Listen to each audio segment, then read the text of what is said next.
And this is something that most people skipped over. Whilst everyone was focused on the R1/O1 debate, in the research paper, they actually give us a glance at how the distilled models perform. So if you don't know, model distillation is where you have a teacher model and you distill that knowledge down into smaller models, making them more effective and smarter. Now, this is of course done due to efficiency. You can see right here that you essentially get the knowledge of a super smart model into a much smaller model. And because of that, you essentially save a lot on time and of course a lot on your inference. Now, the crazy thing about this is that without distillation, we wouldn't be able to achieve relative results that would achieve that level of performance at that size. So distillation is something that is remarkably effective. So what we're seeing here is these frontier models like GPT-4o, CLAW 3.5 SONNET perform well on these tests. But then, surprisingly, we're seeing the R1 model, which is the new model from DeepSeek, but that model being distilled down into a 70B model, a 32B model, an Llama 8B model, and even surpassing these models in certain use cases. And I think that is incredible. It's like, imagine getting the level of CLAW 3.5 SONNET, but in a 70B model size.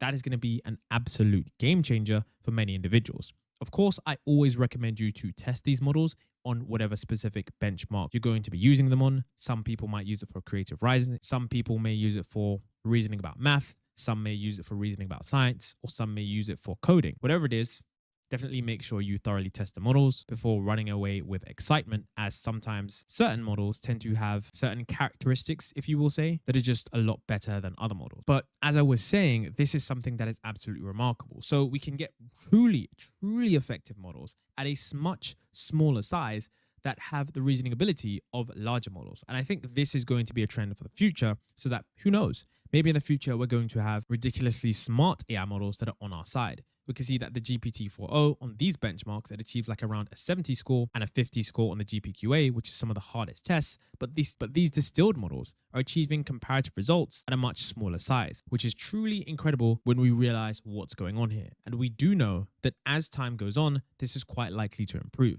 Now, this wasn't the only remarkable thing that existed in this paper that most people were surprised about. One of the most remarkable things that they actually talk about is the fact that there is self-evolution and the emergence of sophisticated behaviors as the test time computation increases.